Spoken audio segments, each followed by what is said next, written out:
There are some books that stick out in my mind that have had a very, very big impact on me. And so I like to answer that question by not the three greatest books ever, but the three books that have had the most impact on my life.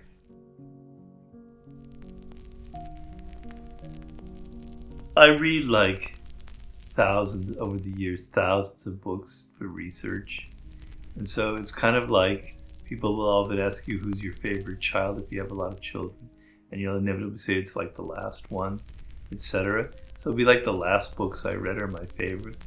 But there are some that stick out in my mind that have had a very, very big impact on me. So I can remember when I was very young, I must have been 15 or so, I got a copy of Machiavelli's The Prince. Now I can assure you that I hardly understood a word of it. I had never worked anywhere. I had no knowledge of power. I had never been in like a court-like environment. I'd never been around anybody that looked like a prince or anything. But I loved that book. I thought it was fantastic. It had no relevance to my life in high school, obviously. But what did I love about it? I loved the brutal realism of it. I loved the fact that he was looking at human beings as if we are these animals that we are. And he was analyzing it without all the usual guilt, all the usual moralism going on in the world. He was just presenting us as we are. I didn't really understand experientially what he was talking about, but the style of it, the clarity, the pragmatism, the beautiful language entranced me. And so I probably read that book 6 or 7 times over the years in different formats. But that paperback, that really strange little spindly little tiny little paperback that I had when I was 15, boy, that had a huge impact on me. And you can see obviously the influence on my books. The second book, I studied ancient Greek in college. And you'll think, God, that has to be the most irrelevant subject anyone could ever study in university. And you're probably right.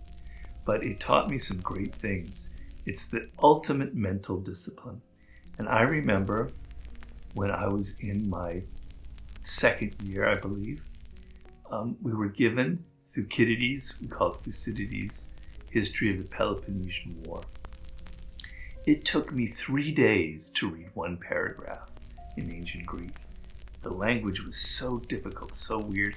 I had to think about each word and sentence, etc. And I thought, I came out of that and I go, the style of this is so insane, it's so intricate, it's so brilliant, it's so convoluted yet logical in its own way. And I became an incredible fan of Thucydides. And obviously I read it later on in English, the whole book. And it's the most beautiful thing you can ever read, because here you're reading about our history as humans some 2,500 years ago in ancient Greece. And you've got this narrator who's so modern, who's someone who could be somebody who's sitting right next to you, who has this very clear perspective. And he's describing these events so far in the past. They're so dramatic and they're so exciting, and he's analyzing it brilliantly.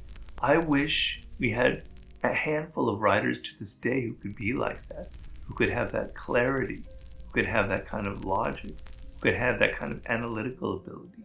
But it existed 2,500 years ago in this great historian, Thucydides. He wrote one book that I know of, the history of the Peloponnesian War, but it's the most marvelous adventure you could ever go on. It's a fantastic book.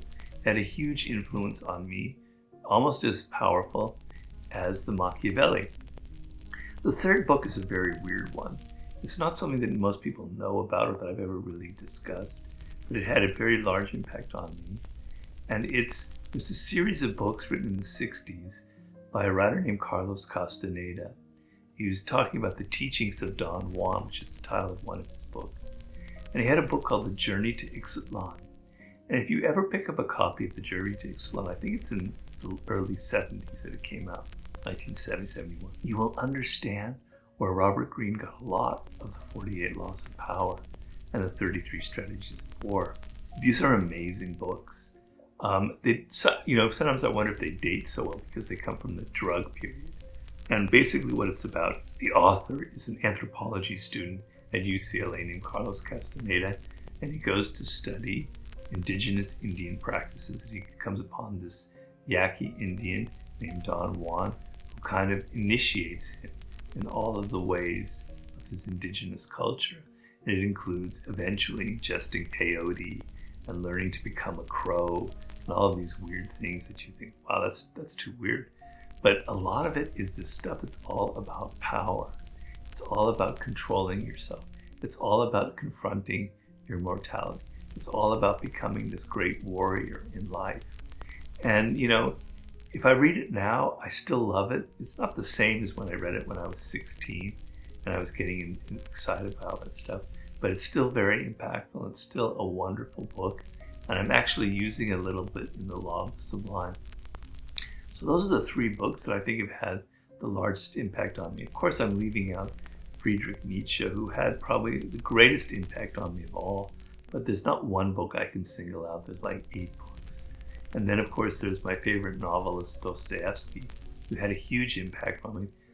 I can't pick out one novel. I'd have to choose 3 or 4. So that's my convoluted, long-winded way of answering that question.